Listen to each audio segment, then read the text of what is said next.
அவர் தனக்குன்னு உருவாக்கின கல்லறையை பற்றி என்கிட்ட முன்னாடியே சொல்லியிருக்காரு.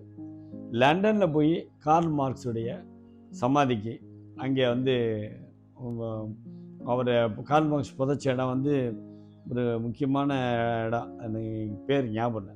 அங்கே போய் கார்ல் மார்க்ஸுடைய கல்லறையில் ஃபோட்டோ எடுத்து எனக்கு அனுப்பிச்சிருந்தார்.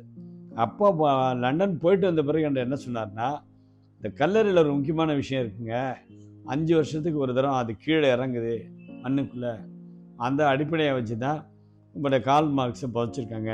நான் அதே மாதிரி இங்கே நம்ம கார்ப்பரேஷனில் போய் பணத்தை கட்டி கீழ்ப்பாக்கில் எங்கள் அம்மாவை புதைச்ச இடத்த விலைக்கு வாங்கிட்டு அதுக்கு மேலே கொஞ்சம் கொஞ்சமாக எங்கள் அப்பா காலம் முடிஞ்சுன்னா அவரை அந்த மாதிரி பண்ணிவிட்டு கடைசியாக நான் இறந்தாலும் அந்த இடத்துல தாங்க புதைக்கணும்னு என்கிட்ட ஓயாமல் சொல்லிட்டு இருந்தார்.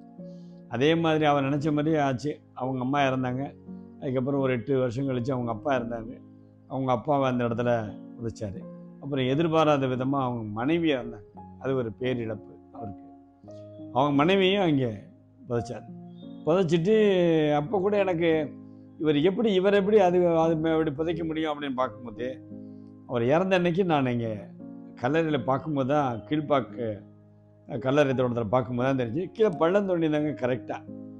அப்போ வந்து இவருடைய உடம்பை உள்ளே வைக்கக்கூடிய அளவுக்கு ஒரு அளவாக வச்சுருந்தாங்க. வச்சு